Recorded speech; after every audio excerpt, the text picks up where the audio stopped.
another month of our movie reviews. I'm Danielle Findlay. I'm the guest host here at FrankieSense, and I'm here with Brent Marchant, BrentMarchant.com, who is a movie critic and an author of 3 books.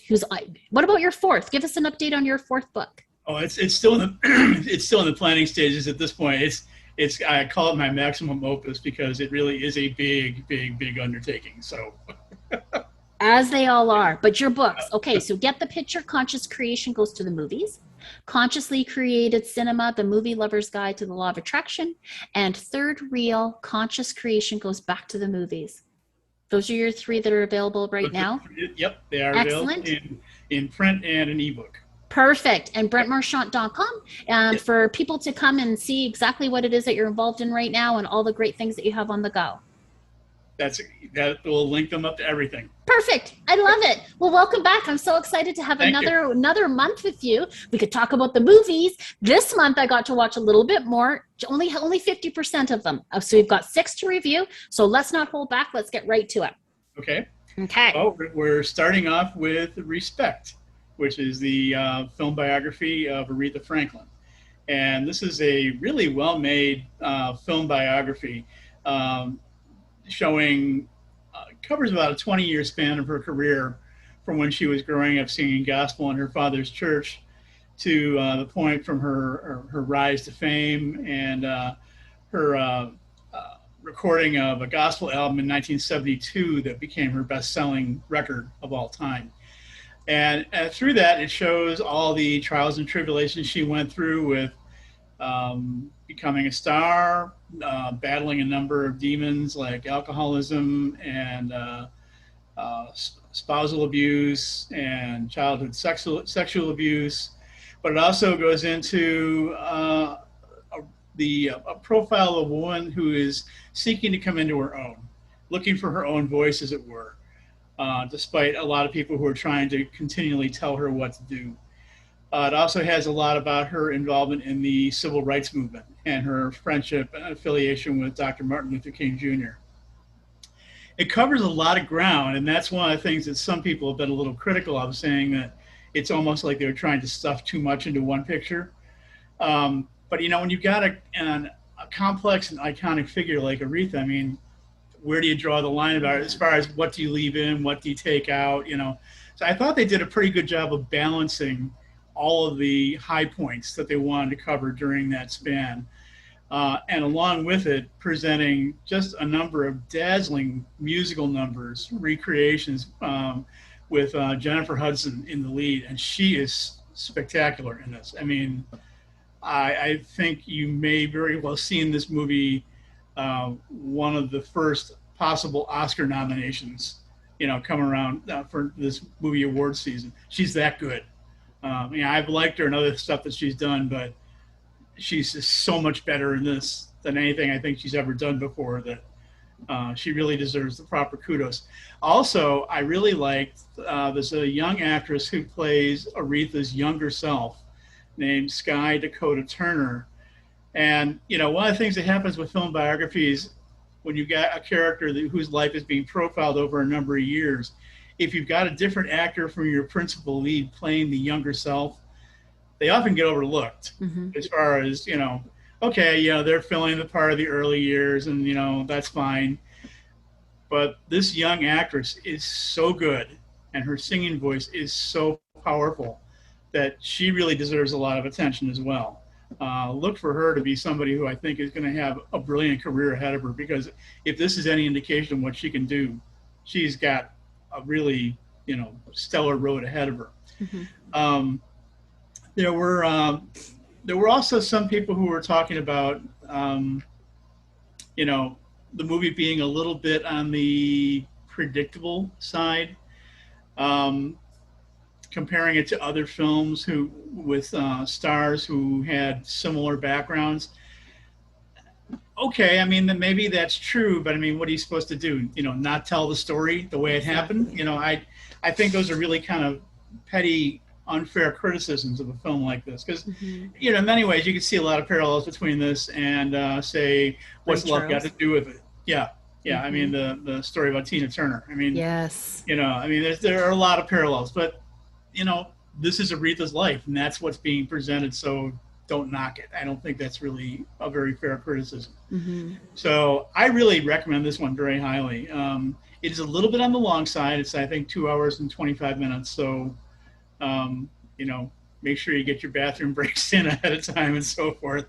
But it's worth watching. I really enjoyed it. And this one's in the theaters right now, right? Yes, it is. Yeah, because I couldn't. I obviously didn't have access to it. I am so excited to watch. I'm a huge Jennifer Hudson fan. I think that she is just a powerhouse. Her voice is spectacular, and her acting ability. I just think that she is really kind of coming into her own, and that she has for a long time been very underrated and overlooked. And I think that, I mean, without even watching the movie, I just have this feeling already that she has just enwrapped herself into this character. And when you talk about Oscar buzz, that does not surprise me in the least. Yeah, well, one of the things that's kind of worked against her is that a lot of people have said, well, she can only do singing parts. Mm-hmm. And that's not true. And this movie proves that. I mean, pretty much everything she's done up to this point has principally focused on roles where, singing was the major focus of her appearance. But, this, I think, really demonstrates that she's got more in the tank than just being a good singer. I can't wait. Yeah. I'm really looking forward to that. And Aretha Franklin, like, does it get any more like legendary in a lot of ways, and it's just, I am really thrilled that she is able to have her story be told, and all the really not very nice bits as well. But what has made her legendary? Well, and also it shows you how some of her songs came together, particularly like her rendition of Respect. Mm-hmm. I mean, a lot of people look upon it as being her signature song, but she didn't write it. Otis Redding wrote it. Mm-hmm. She took it, though, and made it hers. Mm-hmm. And as they say in the movie, they kind of made Otis Redding's version sort of look like a knockoff. Yeah.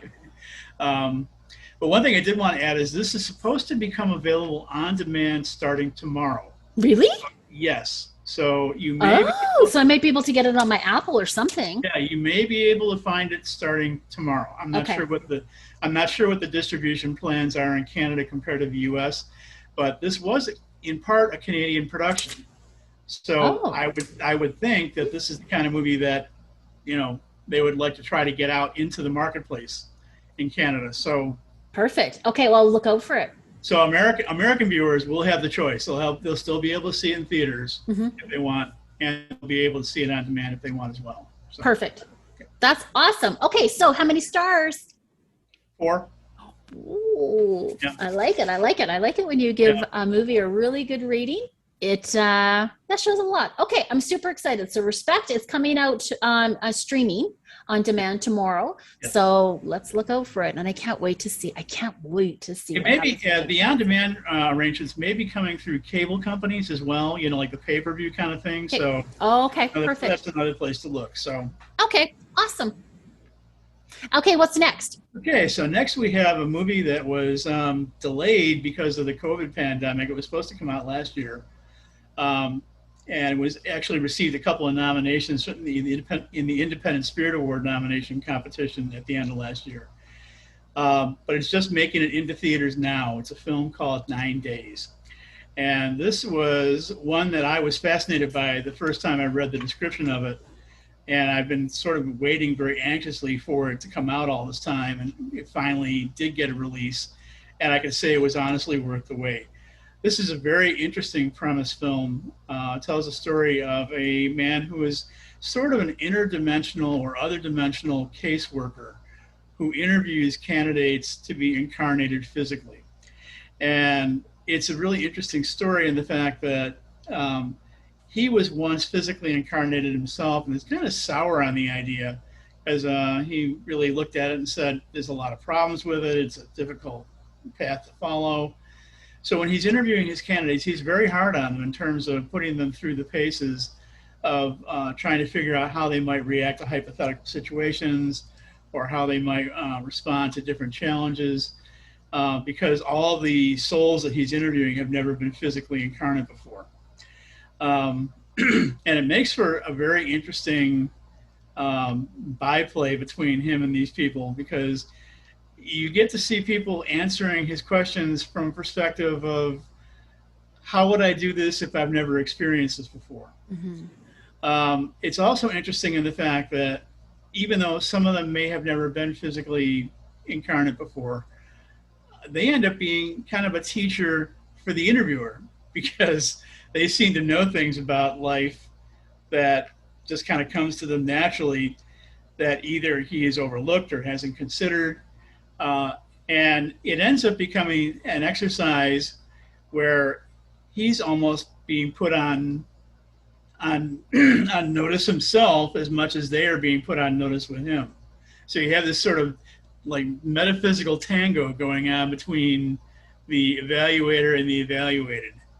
And it's a very interesting film in terms of it being very funny, and being very heartfelt.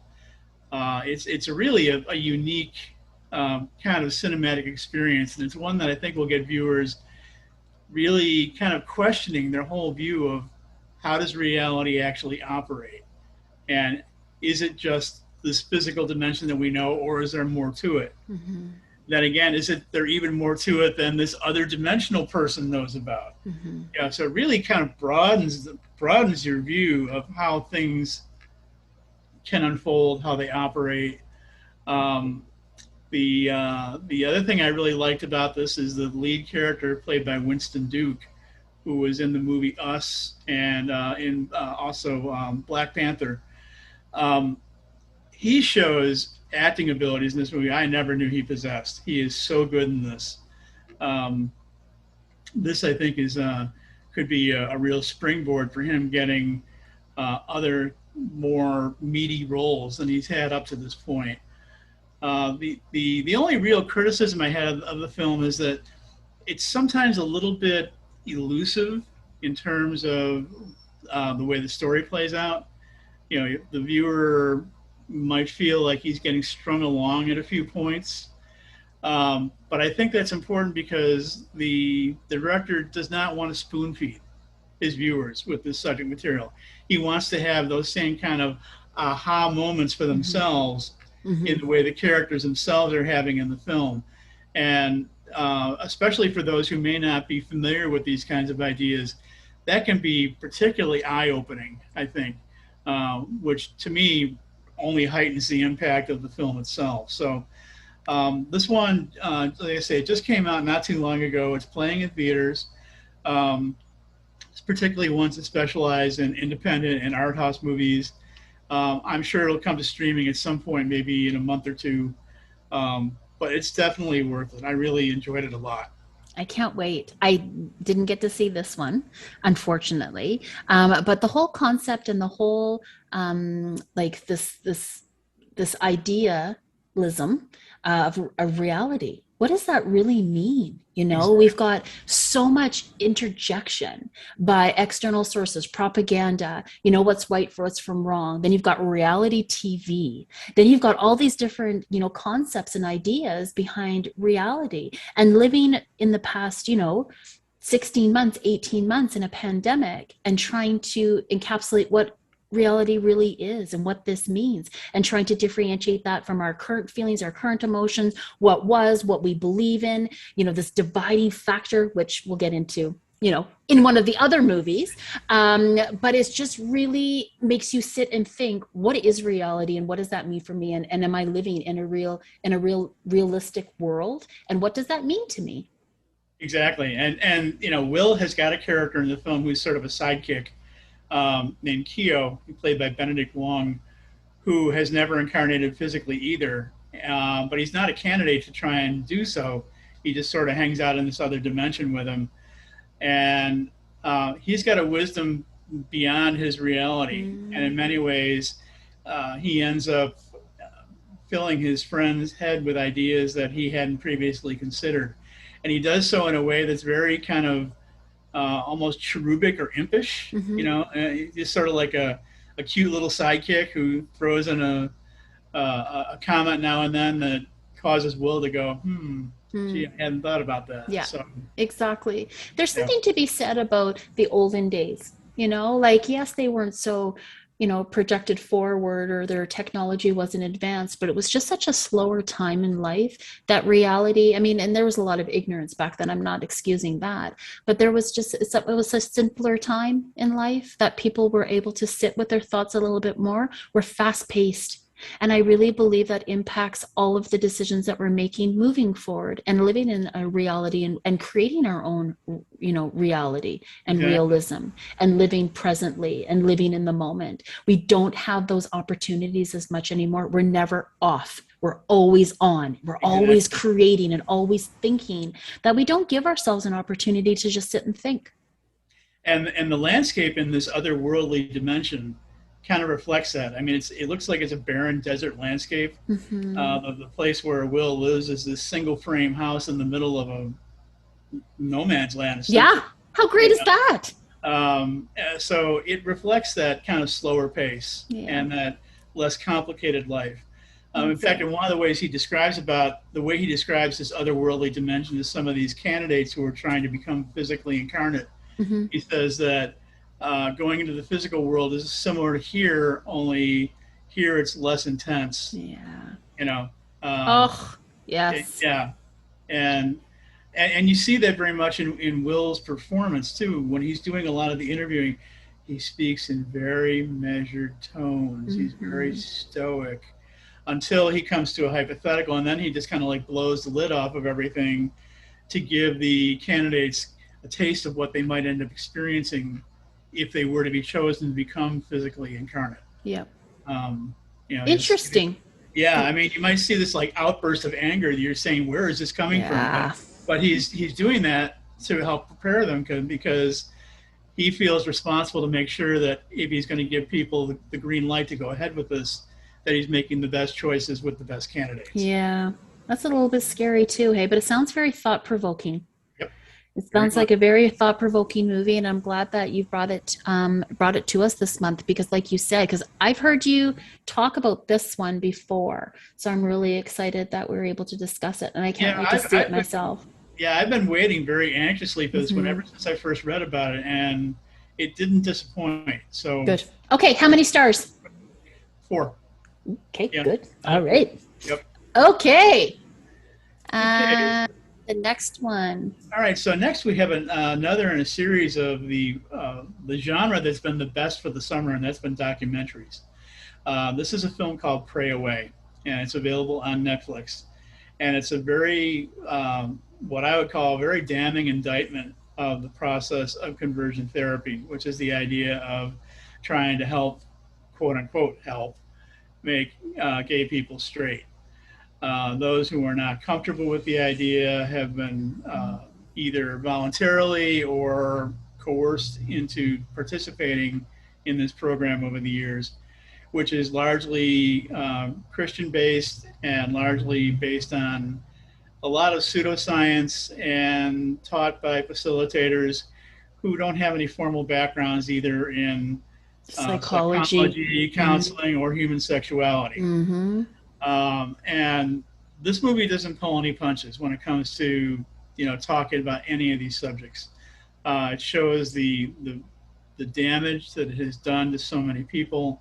It shows the damage that's been done to the people who were one-time advocates of it, who have now had to live with the guilt that In they, shame. Yeah, the shame, exactly. that they amassed when they were trying to really make a big plug for this thing. Um, it also shows the efforts of one person who is still very much involved in the movement, who is trying to still recruit people to the ex-gay movement. Um, Ricky? I'm sorry. Was that Ricky? Is that No, the it was Jeffrey, Oh, okay. Okay. with his freedom Sorry. march movement, Hmm. and I think the inclusion of material about his efforts in there, they're being thrown up as kind of a cautionary tale and a warning to say, just because this thing seems to be fading and disappearing, it's not gone completely. It's Hmm. still out there, and a number of people who became involved in it and were hurt by it were very vulnerable when they got into it. So I think the inclusion of this other material is there to warn people: be careful with your vulnerability. Don't fall for it because you could end up the same way as these other people did. Mm-hmm. This is just an outstanding film in so many ways. I saw it when it premiered at the AFI Docs Festival back at the end of June, and I just gravitated to it in a big way from the very first time I saw it. I watched it like 3 times now, and I was really happy to see that it earned a place with Netflix, because it's the kind of film that I think really does need to be seen by people who are either contemplating this or is a way for those who went through it to heal. There is a segment toward the end of the film where it talks about what the survivors are doing to cope with this, and how they're getting by. And ironically, in many cases, the people who have become healed by it ended up receiving their healing from church groups, the same types of places that you think would have been offering this kind of help in the first place, but didn't. Mm-hmm. I think that was very noteworthy to include that, because they were trying to get across the idea that, hey, just because you had one church group that was doing this kind of damaging stuff to people doesn't mean that you should necessarily damn all church groups. Truth. Because Yep. there are so many that are very willing and welcoming to be very inclusive, and not passing judgment on people for who they are based on their gender or their sexuality or any kind of quality like that. So I recommend this one very, very highly. It evoked such emotion. Well, I wasn't prepared for how I was going to react to the movie. I was angry. I was sad.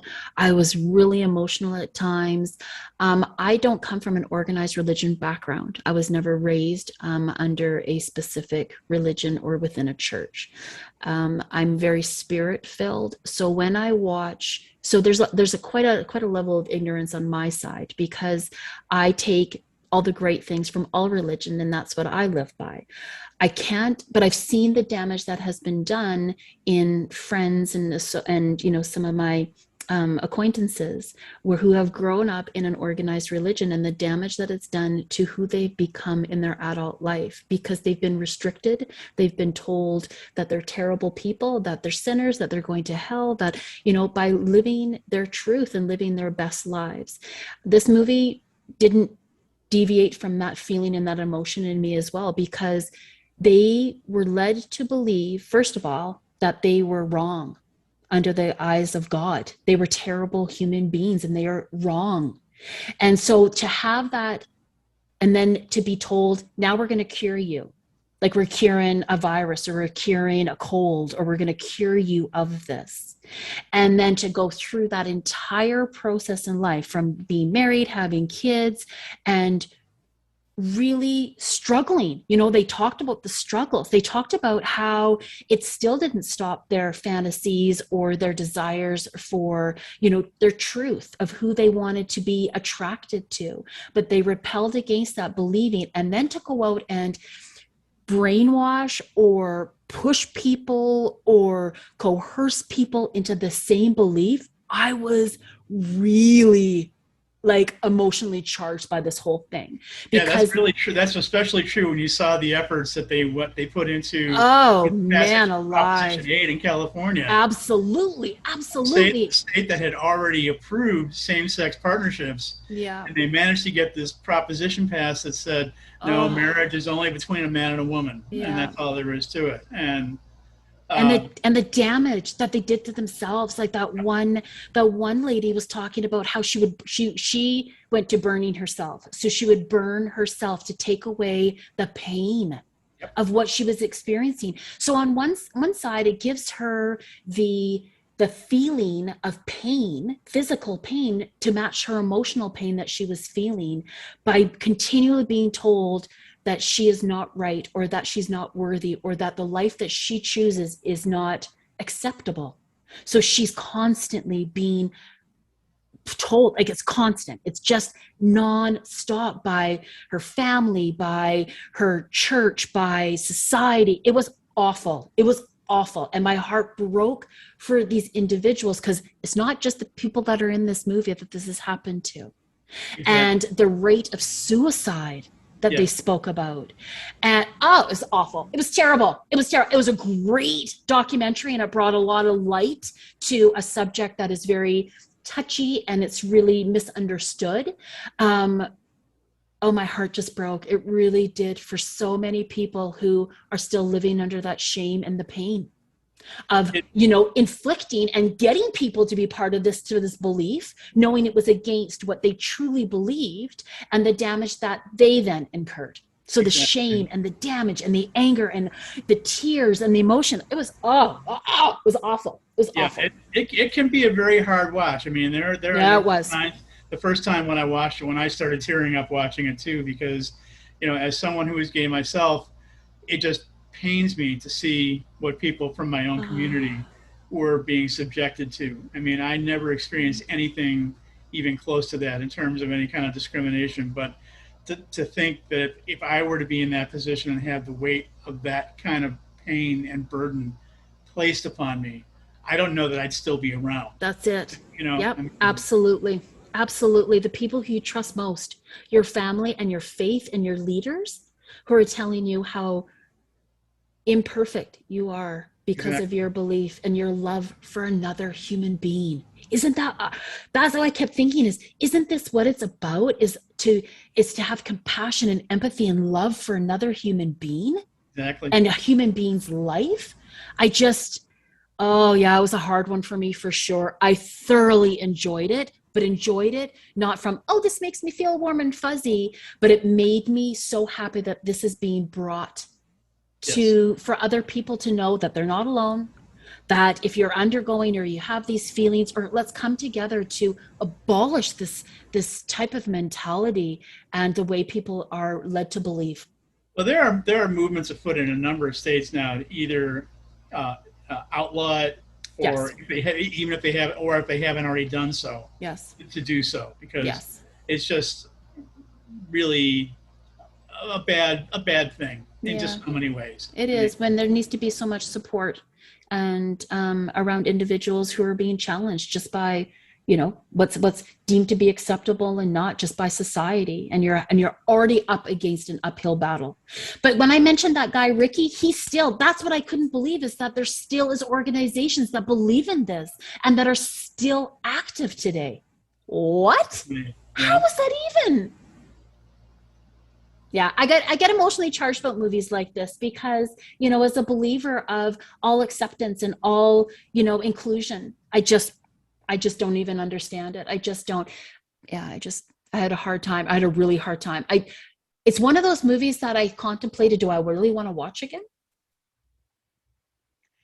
it's a very good question. I mean, Because I didn't like it. yeah, I mean, I think if it's something though that you do feel passionate about and you Yeah. do feel others need to know about, if you feel the need that you have to see it again, Yeah.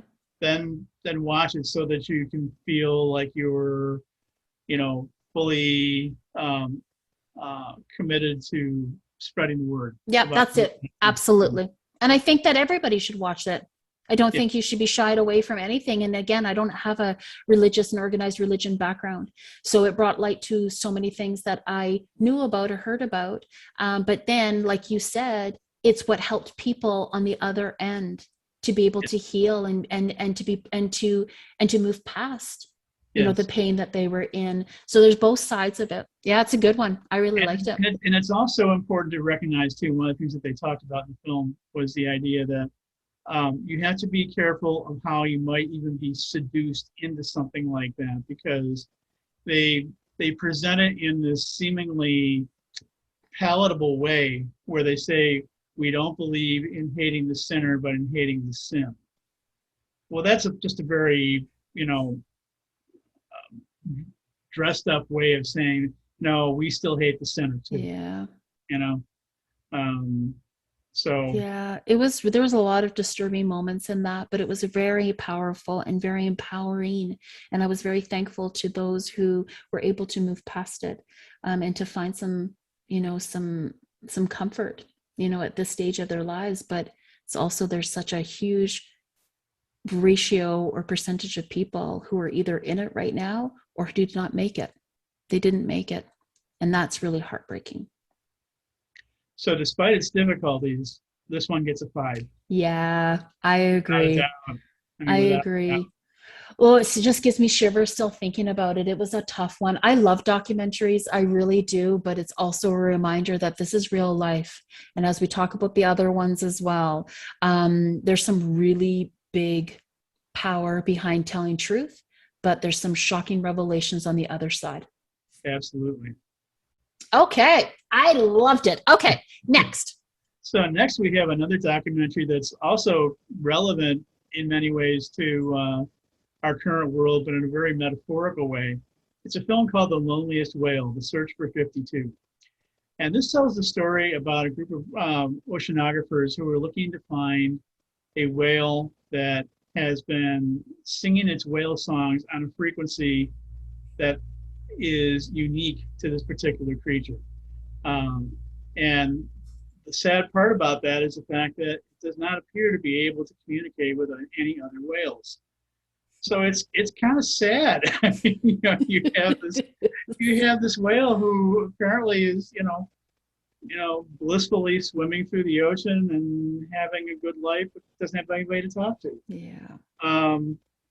But the thing that I liked about this is, in many ways, it's a metaphor for us as a society right now, and the fact that when you look at the way social media has evolved and so forth, we're having more and more trouble ourselves communicating with others. And I think it's interesting in the fact that this particular story is getting people's attention. It's speaking to them in a way that they're not able to speak to one another anymore. So there's a sort of a kernel of sadness running through the story, but also a kernel of hopefulness in the fact that maybe we can learn from this particular example so that we can start communicating with one another again the way we used to. Mm-hmm.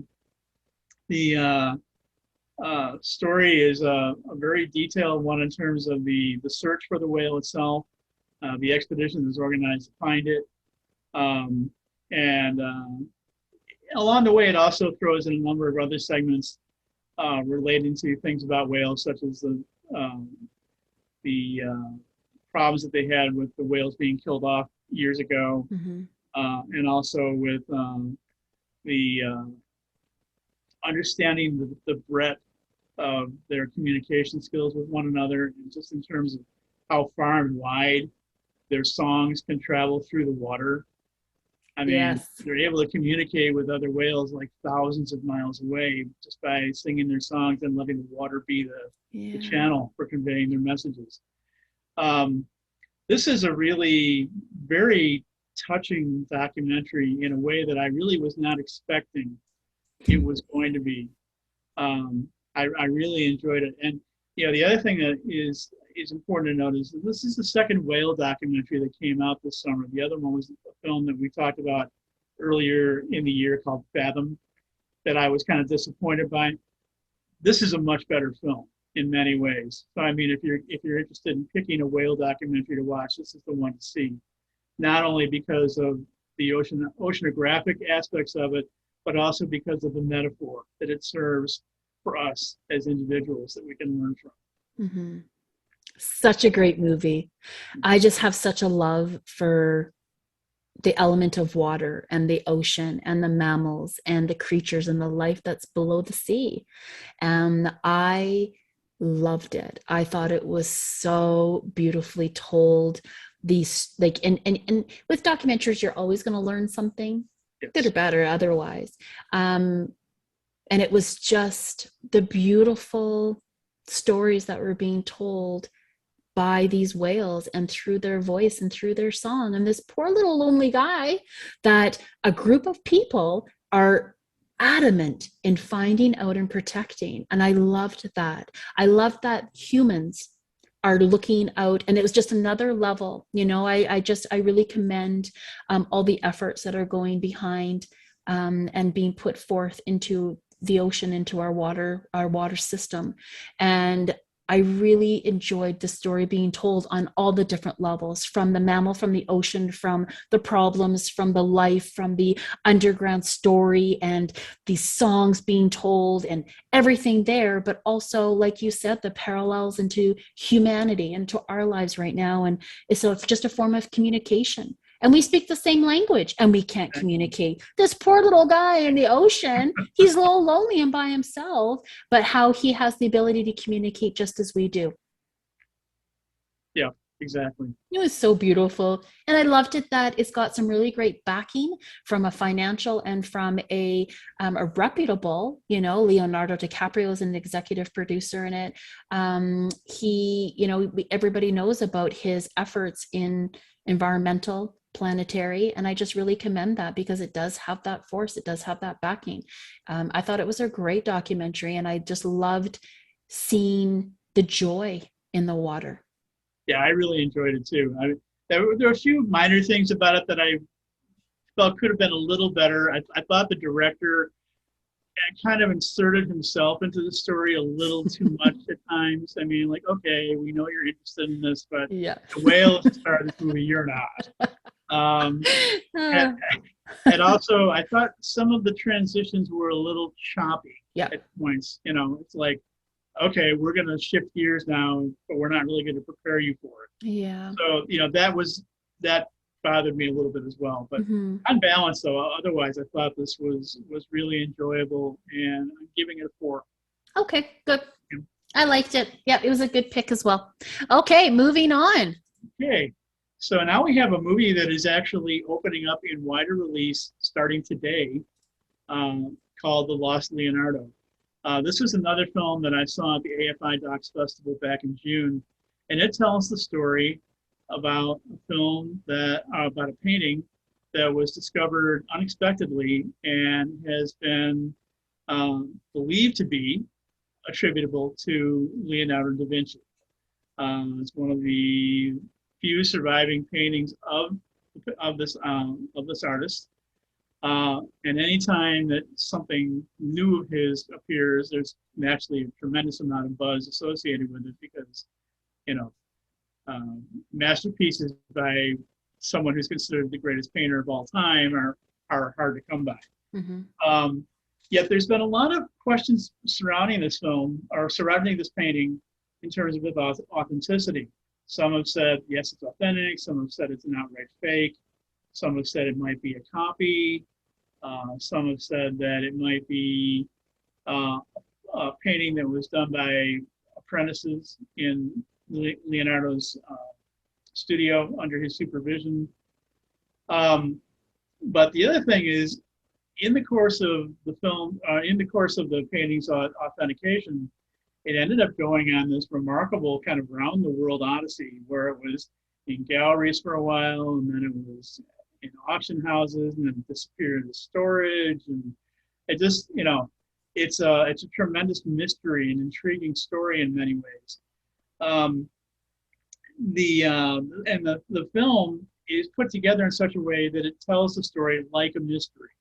So you feel like you're watching sort of a real life mystery story unfolding before your eyes in terms of determining whether or not it's authentic, who's actually owning it.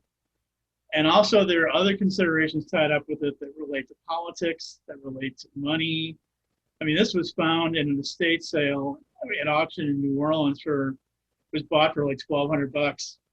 And when it was finally auctioned off a few years ago at Christie's in New York, it fetched $450 million. Wow. Yeah, I mean, it's just astounding. Wow. And it was the highest price ever paid at auction for a painting. And even with that, they've still never been able to completely definitively authenticate, is this actually a Leonardo or not? So the thing that I find most intriguing, though, is in terms of the way the story plays out, is the painting is in many ways kind of a iconic metaphor in terms of it having to be what people need it to be. I mean, people who are convinced that it's authentic see it as authentic. People who see it as a fake see it as a fake. And it's amazing how one object can end up representing so many different things at the same time. And in many ways, they're all right, because we don't really know for sure. So this is a very interesting film in terms of exploring the power of belief. What do you really believe? And that's something the director brings out very strongly, like in the interviews that were done with him in the production notes, where he talks about it really comes down to what do you believe, which I think is important, because beliefs are important things, and they guide what unfolds in our existence and what unfolds in our reality. Absolutely. And and this painting is in many ways serving as a symbol of that particular concept. And on top of that, I think it's, as people are beginning to become more aware of that idea, it's sort of becoming almost a de facto teaching tool to that concept for people. So that's one of the reasons I really like this film, and the fact that there's more to it than meets the eye. It's told in an interesting way. And there are times where it's often funny, particularly when you hear some of the comments from the debunkers. They just kind of go ballistic, like, "Oh yes, it's the real thing. It's the second coming." I mean, I don't know how it goes. And the thing that's ironic about that is the fact that this is a painting of Jesus. So I mean, talk about the second coming. Showing up painting now. So yeah, exactly. So I like this one a lot. It's as I say, it's opening up in wider release starting today in a number of cities, in theaters. I'm sure it will be coming to streaming probably within a couple of months. But I recommend it highly. I give it like 4.5. Oh, really? Oh, okay. Well, I'm excited to see it. It was one that I couldn't see. Not normally would be my go-to, but I absolutely will be, because again, you always learn something from a documentary. Yes. And the way that the story's told. It's a storytelling documentaries, right? So I'm interested in seeing what this has to say about, this whole persona behind, a Leonardo. Well, the other thing too is that when the painting was found, it needed some restoration work, and the painting was given to an art conservation professional named Diane Modestini, who worked up in New York, and she did a very commendable job in terms of cleaning it up. But a number of other people said that clouded the issue even further in terms of defining its authenticity. Because absolutely, was it a Da Vinci or was it a Modestini at that point? So it poses a lot of questions, gives people a lot of food for thought. So, well, you know what? Anybody who's into art or history or art history for that matter, it's a perfect documentary for them. Yes, absolutely. Awesome. Or even philosophy, Yes, true. Okay, fair enough. Yeah. Absolutely. Well, so it's got a lot of appeal. Yes. A lot of audience appeal, which I think is really important as well. So 4.5 stars. That's a good one. 4.5. Yeah. Okay, that's your second highest one. I'm just being very generous with dishing out high marks this month. I know you are, but this is the second one because you got one that's 5 and the 4.5. That's it so far. Yeah. So far, we got one more. Okay, last one. Okay, so the last one we have is a film that's being shown on HBO right now in HBO Max streaming. It's called In the Same Breath, and this is a documentary about the COVID-19 crisis. Now, making a documentary about an event that's still unfolding is always kind of a tricky proposition because you haven't reached the end of the story. And there are things about this movie that I really liked, and there are things about it that I found kind of frustrating. But I bring it up mainly because of the timeliness of its relevance. In terms of depicting the impact on families and victims and first responders, this movie will tear your heart out in terms of the anguish and the pain and the suffering that they have gone through as a result of this. And on that score, the film does an excellent job. The part that I was a little more disappointed with is that the director who made this film, Nan Fu Wang, a Chinese-American documentary filmmaker, Um, she has lived under an authoritarian regime in China, and she knows that you're not necessarily always going to get the truth. You're going to get whatever propaganda story serves the government's purpose. Mm-hmm. That became apparent in some of the other films that she's made, like One Child Nation, which was about China's failed one-child policy. Mm-hmm. But in this film, she talks about the the propagandist efforts where China seems to have been purposely downplaying the impact of COVID when it first broke out. Uh-huh.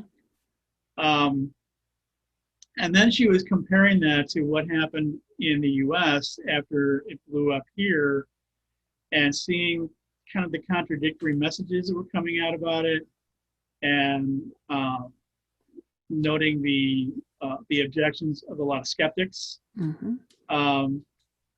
And she said that having had the experience of growing up in a regime like China, she could understand where people might be justifiably skeptical about things that the government is telling them. And she was comparing that not just to the Chinese side, but also to the American side. But she kind of stopped short at that point. And I got the feeling that she was holding back Mm-hmm. in terms of saying what she really wanted to say. I think she was maybe perhaps afraid of being labeled, one of those crazy conspiracy theorists, even though she could understand the viewpoint that some of the skeptics were raising about some of the things that we were being told in the US about what's actually going on. Not so much with the virus, more about the handling of the pandemic. Absolutely. And I know that there is a rising tide of that in this country, and from what I understand, it's also happening in Canada as well. Mm-hmm. And that's one of the problems with making a film in the middle of a story that's still unfolding, is you can't really necessarily give a definitive answer on those viewpoints because, again, the story is not complete. It's still Mm-hmm. playing out. Mm-hmm. So I had mixed feelings about this in terms of it was trying to say something, but it was still holding something back. I felt like she was hedging her bets in terms of just how definitively she wanted to come forward and say what she was really thinking, which is a little disappointing because, again, from what I've seen in her other films, she doesn't pull any punches. I mean, she's always been somebody who's been very forthright and says, here's how it is. This time, well, again, she was kind of playing it close to the vest. So I'm giving this one a 3. Mm-hmm. I think it's worth seeing, again, for the impact that it's had on a personal level. When you see what it's done to the families and the first responders and the victims, that part of the story is very, very well handled. The other part of it, I guess you have to kind of leave yourself open to your own interpretation at this point, because we haven't gotten to the goal line yet to know exactly what the bottom line is going to be in terms of what the real story is. That's something that we just have to give it time to play out to see where it's going to end up. Yep, absolutely. The real story. Every story, every story has 3 sides: yours, mine, and the truth. Yep. Exactly. This movie divided me because I tried to look at it objectively from a filmmaker's perspective. Like, okay, I'm looking at it from through her lens, through her eyes, and that didn't last for very long because I immediately was engulfed by the trauma, the terror, the fear, the worry, the death, the families, the impact, the pain. I got caught up in all of that, and it was really heartbreaking. I went through a lot of emotions. I was angry, I was sad, I was emotional, I was, because at the end of the day, Brent, it doesn't matter if you're in Wuhan, you're in Chicago, you're in Camera, Alberta. People are dying. People have died. People's lives have been changed forever because of this virus, because of this pandemic. The government inclusion and the snippets and, seeing how things were controlled. And how things may or may not have been prevented from the very beginning. Then I started getting angry. Then it was like that whole political side of things. But I really could not move past the impact and the stories behind what she was able to capture, and the lives that have been lost, and the impact that it's had on, like you said, the first responders, healthcare, families, wives, kids who have lost, and the way that humanity has been very much disregarded. People are dying, and it's just like, well, you have a choice. You can leave them here on the sidewalk, or you can take them home, but they're going to die, and that's all we've got. And it's like, it really was quite impactful from that level for me. I didn't much see that when she went to the US. It was very political, that part of it. I didn't really, because it's like, okay, you're only showing two sides. There's a lot that's happening here. But at the end of the day, if you just take the politics aside, people are dying and people are losing loved ones because of this, and the way that they have either been treated or because of the restrictions of the countries that they live in, and the information that is not being shared, the truthful information that is not being shared, and the realism behind what is really actually happening, and the coverage, and things are being pushed under. And it's like, will we ever know? Will we ever know the truth? And that she had a really hard job. She was telling a story as it's happening right now. I think that it would have been more impactful had she just stuck with one segment of it and showed that side of it. I think that that would have been much more powerful. Yeah, if she had stuck to the impact on the victims, that would have been fine.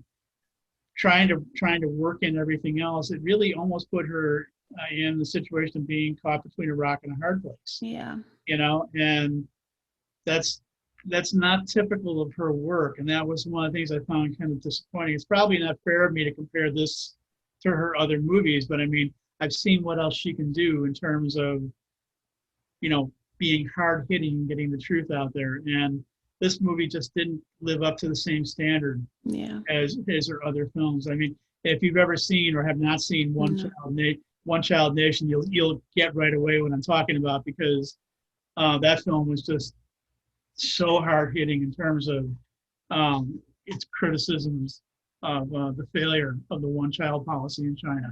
Yeah. If she had done sort of the same thing here, it would have been a much better film. But I don't know that she really would be able to do that at this point, because again, the story's not done. No, the story's not done. I'd like to see a little bit more about. I agree with everything that you said, but I just really got caught up in the stories of all the victims and all the families that were left behind, and the decisions that they had to make, and the way that was dealt with. I really, because China's very protective. They really protect, and no judgment, that's your country, but we haven't seen the real stories all over. We've seen just a portion of it, and the impact that it made on me, just as Danielle from Canmore, Alberta, and the impact in seeing what's happening in my community, and just again that compassion and empathy towards humanity. And I think that she did a really great job in the impact from that side, but I only got a snippet of what she was trying to do on the other, and I didn't think that was done very well. But like I say, I'll still give it a 3. Okay. For the parts that she did get right. Yeah.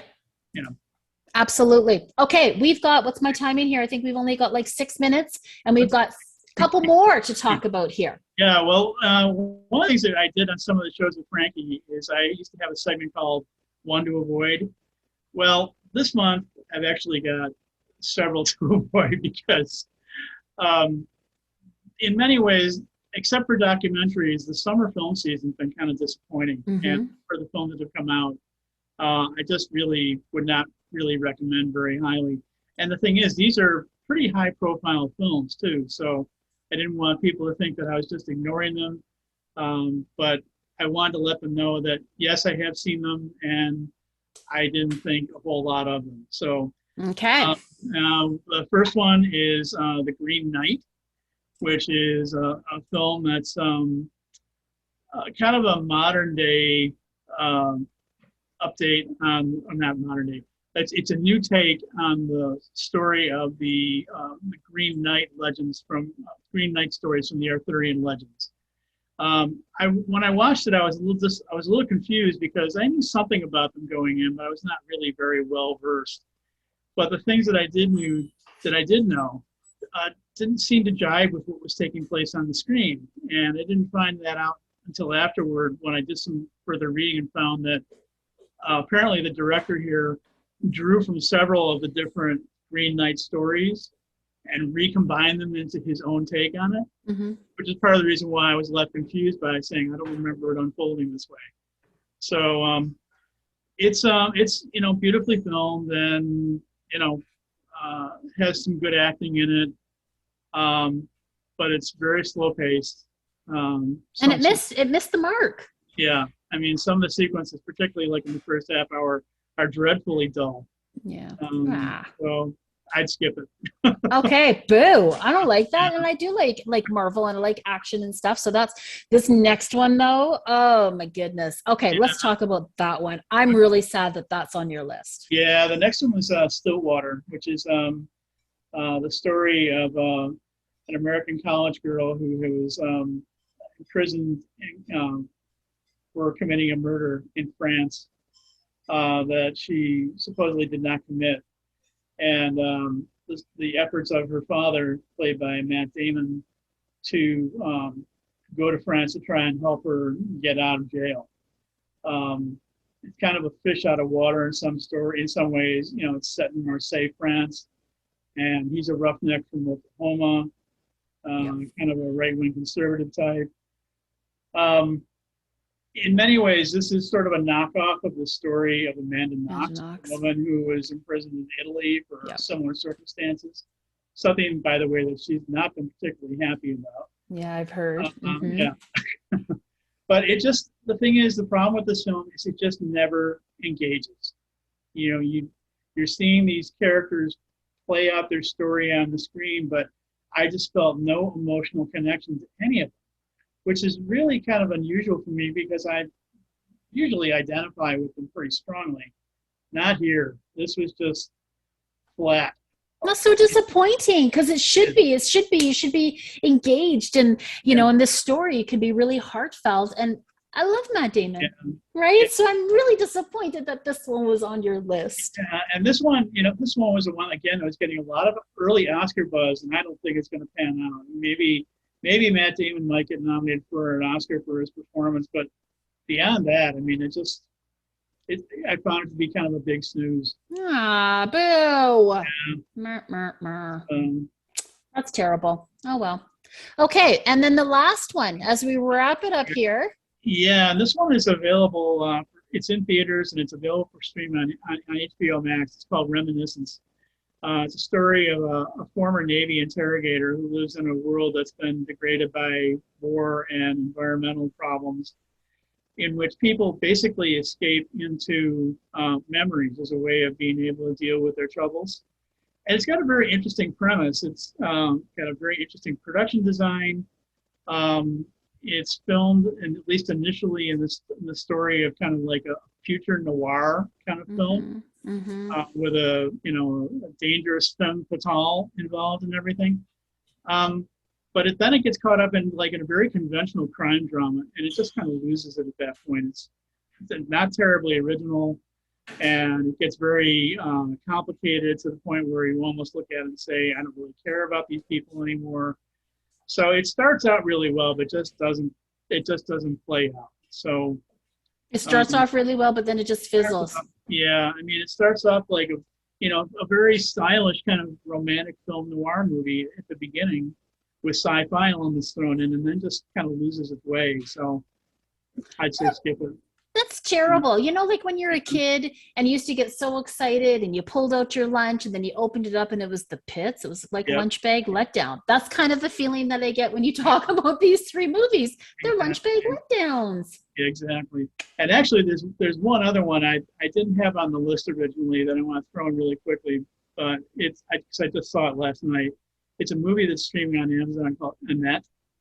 I don't know what people saw in this movie. This to me was almost unwatchable.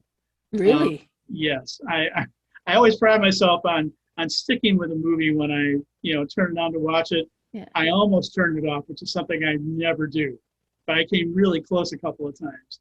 It's billed as a rock opera, but it's really more just kind of a conventional opera, and it's a mess. It's all over the map, and it's terrible.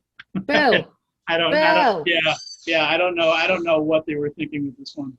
Well, you know what? Maybe in the future you should start off talking about the no-goes, the ones that, at the very beginning, because I don't like finishing our segment like this. It was like we had some really great movies that we talked about, and then now it's like, it's sort of that feeling. So we got to pick it up. We got to pick it up here. Yeah, I mean, those are four definitely that I would stay away from. I mean, The Green Knight, Stillwater, and Reminiscence, they're not awful, but they're not great. They're not like the six that we just talked about prior to that. Yeah, but Annette. Fair enough. But Annette, I would definitely avoid like anything. Okay, avoid. Okay, you know what? We're already over our time, only by a minute, but I've still got it. I'm a stickler when it comes to the clock. But I do appreciate your time as always, Brent. I always have such a great time chatting with you about movies. I love the movies that you recommend, and it gives me an opportunity to sit and just be and eat popcorn and try to find different ways of looking at movies. There's always something to be learned from all the movies, and I just really appreciate the ones that you brought forward. So do I. Yeah, great. Well, thanks so much. I don't know what's happening next month, but I'm sure you'll be back. I just don't know if I'll be here or if Frankie will be here, but I can't wait to see what you've got in store. And again, BrentMarchant.com for everything that he's got going on and all the exciting things that are coming to play on your end. I love it. I can't wait to see. I'll talk to you soon. Thanks so much, Brent. Take care. Bye-bye. Bye.